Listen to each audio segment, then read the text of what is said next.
శకుంతల దామిని చెంప పగలగొడుతుంది. దామిని వెంటనే ఆనంద భైరవికి ఫోన్ చేసి ఇంటికి రప్పిస్తుంది. చిన్న చిన్న అపార్థాలకు కూడా ఇలా వచ్చి మీకు సమాధానం చెప్పేంత దాన్ని కాదు. అయినా కుటుంబం విషయాల్లో అలాంటి చిన్న చిన్న మార్పులు గొడవలు వస్తూ ఉంటాయి. దాన్ని ఇక పెద్ద గోరంతలు చేసుకొని ఇలా విలువ పోగొట్టుకుంటే, అంతేకాకుండా నా కూతురు మీద ఇలా చెయ్యి వేయడం కూడా కరెక్ట్ కాదు కదా వదిన గారని చెప్పేసి ఆనంద అంటుంది. తను ఏం చేసిందో ఒక్కసారి అడగండి, అప్పుడు నా తప్పైతే నేను ఒప్పుకుంటాను.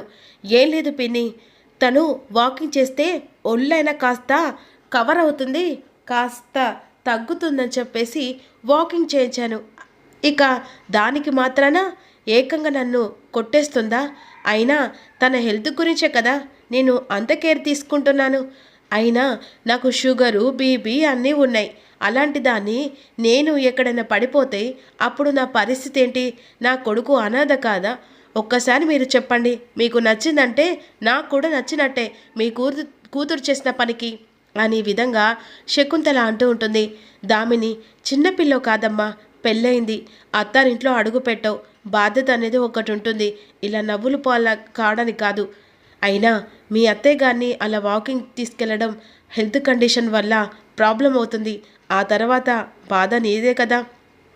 ఏదైనా ఆచి చూచి అడిగేయమ్మా, అంతేకాని ఇలా చిన్న పిల్లలాగా చేసి కుటుంబం పరువు మీ అంతట మీదే రోడ్డు మీద వేసుకోకండి. దేవా, ఇక నేను వెళ్ళొస్తాను నాన్న. సారీ ఆంటీ, ఇక మిమ్మల్ని ఇక్కడ పిలిపించి వీళ్ళిద్దరు చేసిన దానికి మిమ్మల్ని బాధ పెట్టాను.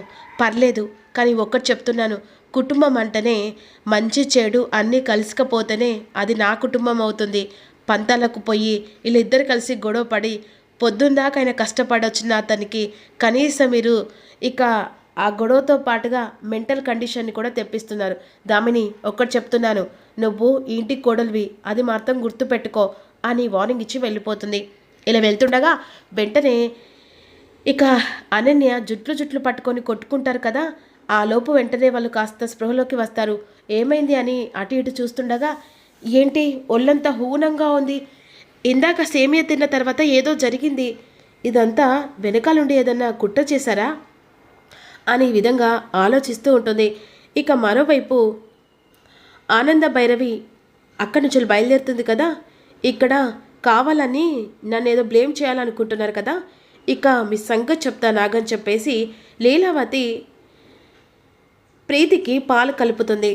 పాలు కలుపుతుండగా అదే సమయానికి లీలావతికి ఫోన్ వస్తుంది.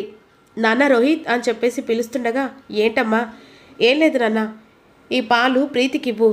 సరే అమ్మా అని చెప్పేసి అన్న తర్వాత, సంగతి చెప్తాగు, కోడలికి దగ్గరుండి సేవలు చేస్తున్నావు కదా, ఇలా ఉన్న కోడలు మాత్రం పట్టించుకుంటాను కదా అని చెప్పేసి వెంటనే విషం తీసుకొచ్చి ఆ పాలలో విషం కలుపుతూ ఉంటుంది. కలిపిన తర్వాత ఇంట్లో పని మనిషి వెంటనే చూస్తుంది. ఇదేంటి అమ్మగారు పాలల్లో ఏదో విషం కలుపుతున్నట్టున్నారే, ఈ విషయం ఆనందమ్మకు చెప్పాలి అని అటు ఇటు తిరుగుతుండగా ఆనంద కనిపించదు. ఎలాగైనా ఫోన్ చేసి చెప్పాలి అని పని మనిషి బయటకు వస్తుంది.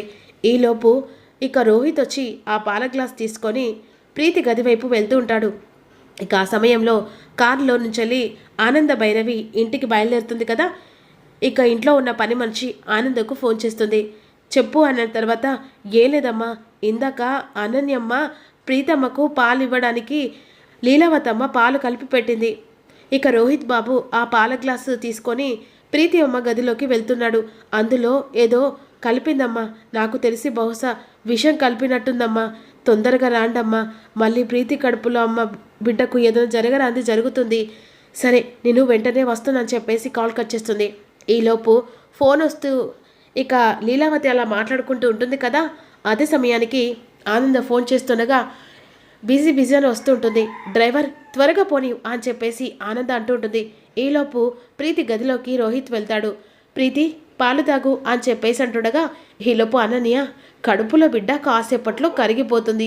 కుటుంబం మొత్తం శోక సముద్రంలో ఏడుస్తూ ఉంటారు. నాకు నన్ను బయటికి పంపించడానికి ఎత్తు మీద పై తెస్తున్న ఆనంద భైరవికి కాసేపట్లో కడుపులో బిడ్డ చనిపోయిందని వార్త విన్న తర్వాత గుండెలు ముక్కలవుతాయి. అనే విధంగా బాధతో కన్నీళ్లతో ఆనంద భైరవి చూస్తూ హ్యాపీగా కాళ్ళ మీద కాలు వేసుకొని చికెన్ బిర్యానీ ఆర్డర్ పెట్టుకొని తినొచ్చు అనే విధంగా అనన్య పగటి కళలు కంటూ ఉంటుంది. ఈలోపు చేతికి తీసుకున్న ఆ పాల గ్లాసు మూతి దగ్గర పెట్టుకోబోతుండగా ఆనంద భైరవి వెంటనే గబగబా వచ్చి పాల గ్లాసును తోసేస్తుంది. పాల గ్లాసు కింద పడిపోతుంది. ఏంటి పిన్ని ఏమైంది అని అంటుండగా అనన్య ఆ పాలలో విషం కలిపింది అని చెప్పేసరికి వెంటనే హాల్లోకి వచ్చేస్తుంది. అనన్య అనన్య అని చెప్పేసి గట్టిగా పిలుస్తుంది. ఆ టైంలో ఆనంద పిలుపు విన్న తర్వాత హాల్లోకి వస్తుంది.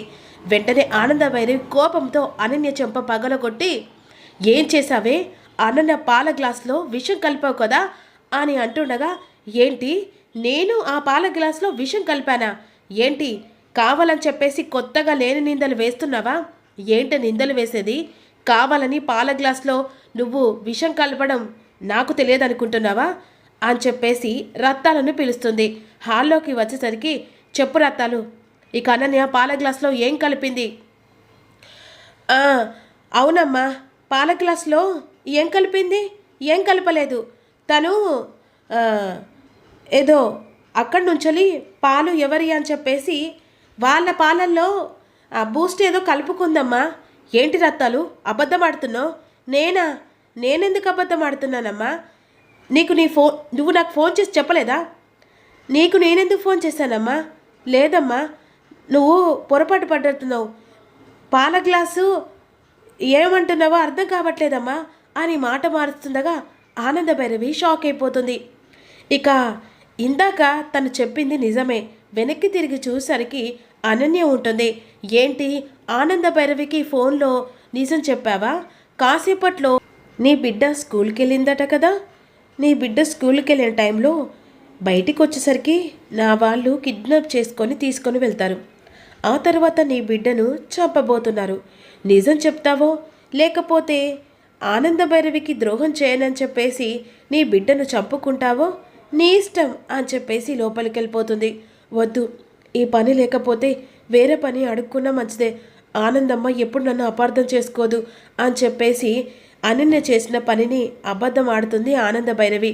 ఎన్ని అబద్ధాలు ఆడి నా మీద నిందలు వేస్తున్నారు, ఇందాక కావాలని పాల గ్లాస్లో విషం కలిపానని ఈ ఆనందత్తయ్య నా మీద లేనిపోని క్రియేట్ చేసింది, అంటే నాకు కాదు అసలు ఇంటికి వారసుడు రావడం ఆనంద భైరవి అత్తయ్యకే ఇష్టం లేదు అని అనన్య లేనిపోని క్రియేట్ చేస్తూ ఉంటుంది.